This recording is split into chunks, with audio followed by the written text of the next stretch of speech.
It's time for yet another writing app review video. And in this video, we're going to be taking a look at the web-based writing app Scrilys. Scrilys is brand new, hot off the press, and it was created by two brothers, Bilal and Hamza. And they wanted to write a story together, but they couldn't find a good writing app on the market to do it. So they decided to create their own. So without further ado, I'm excited to show this to you. We'll jump onto my computer and let's take a look at Scrilys. All right, everybody, I am in Scrilys, and you can get to Scrilys by going to Scrilys.com. Just a fair disclaimer that I did receive access to the app in exchange for doing the review, so huge thank you to Hamza and Bilal for granting me access. And I wanted to just go through this here real quick. I can create a new book up on the right by simply clicking this here. I can add a new book. I can rename my existing book. So if I want to rename my book Grandma's a DJ, then I'll do that and then see how it changes there real easily.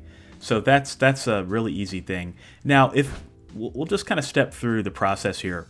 The way Scrilys works is that you've got your main command panel here on the left hand side of the screen.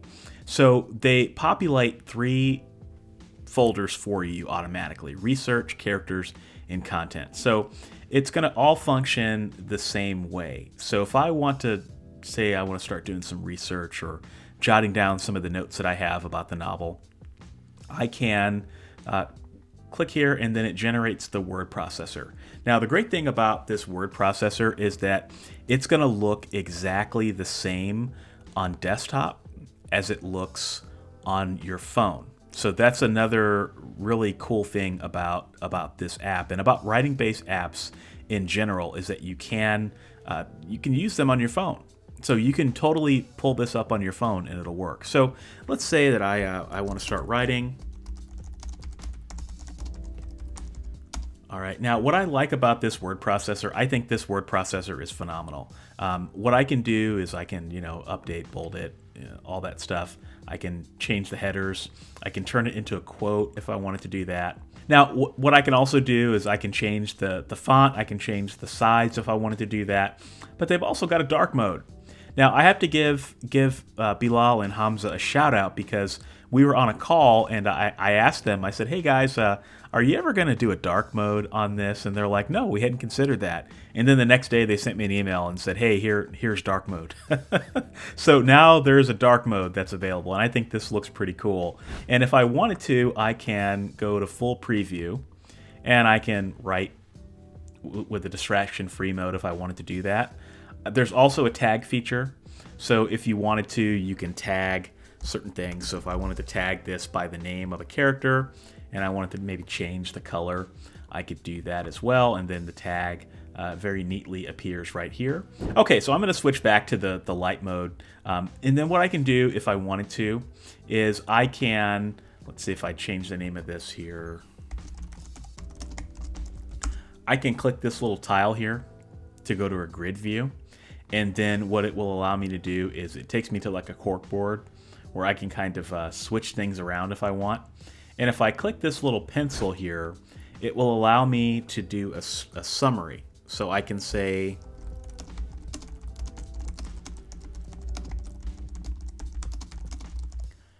I can do like this, and then you've got almost like index cards that you can use. And this is really helpful, particularly when you're doing research. All right, and then you can sort those if you wanted to, and you can even add additional cards here just like that if you wanted to do that. And if I wanted to switch back, I could do that as well. Now, if let's just say, so the characters and then the content, it's all kind of the same. You just create additional folders and delete folders as you see fit. So if I wanted to go into the book itself, I just kind of copied and pasted some things from something I'm currently writing. So this is kind of what it looks like when you've got a book in full size, or you got a full book in it. I think that looks pretty good. And then I also just kind of played around with some additional stuff here. So, and again, you can switch to dark mode if you like. And you can go in and order your chapters like so. So the great thing about Scrilys is that it is very, very simple. It is just straightforward. It's no frills. It's all about helping you write your story as quickly as possible. Now, if I'm ready to export my story, I just simply click on the download button here, and I can export to PDF, docx, HTML, and EPUB. So they are actively working on the EPUB export right now. I've been giving them some feedback on that. I think that they'll eventually get that to where it needs to be. But know that you have the ability to export all of these things as you like, and you can even pick which folders you want to export or which documents you want to export. So if I only want to export my novel, I can do that. If I only want to export certain chapters, I can do that as well. And then you can just simply hit submit, and you have a PDF, EPUB, HTML file, or a Word doc of your book. So let's talk about pricing here, because I know how everybody feels about subscription-based writing apps. I know that there's going to be people in the comments who are going to say your thoughts about it. I know. But they do have a free plan, and you can try it for free for 7 days, no credit card required. Get a sense of what it looks like. And then also, they've got a pro plan, and of course, this is all subject to change depending on when you're watching this.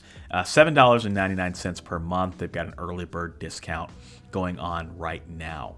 Now, one of the things that Bilal and Hamza made abundantly clear to me in my conversation with them was that they do plan to update the app relatively quickly. So they were able to make changes after I talked to them within just a couple of days based on some of the feedback that I gave them. So they're pretty committed to making sure that this is not going to be one of those apps where you're just paying for bug fixes.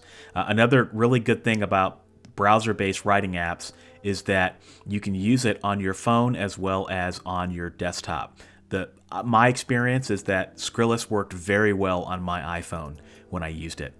In fact, that's how I started using it, and I was really impressed with the functionality. It's for the most part identical, and that is a major selling point as well. So if you're one of those people out there that doesn't like Scrivener iOS, or maybe you can't use Scrivener on your phone, like you have an Android, I think this could be a really helpful alternative. What do you guys think? You know, I would love to know what your thoughts on Scrilys are, and I know that Bilal and Hamza are going to be watching this as well, and they would love your feedback. You know, they reached out to me because I put out a call to action, and I said that if any developer had any kind of writing app and you wanted my feedback on it, I would be happy to take a look at it, give you some feedback. And so I was on a call with Bilal and Hamza, and I was giving them some feedback on the app, and I told them, hey, you know, I really would like a dark mode. I think a lot of people would like this. And then, like the next day, they sent me an email, and there was a dark mode on the app. And I also mentioned, I was like, hey, you know, I wouldn't mind seeing a better EPUB export on this. And then, like a week later, Scrilys had EPUB export. Now, they're still working on that. There's still some things that they're trying to tweak on it, but I have no doubt that they have the ability to get there. And I think that that's an important piece of web-based writing apps, is that you're going to get regular updates, that you're going to get quick updates, and that you're not just paying your hard-earned money for a subscription for bug fixes and stability fixes. So I have no doubt that they're going to continue to support the app and try to continue to move it in a really good direction. So combine that with the fact that this looks good on mobile. It looks good on your desktop device.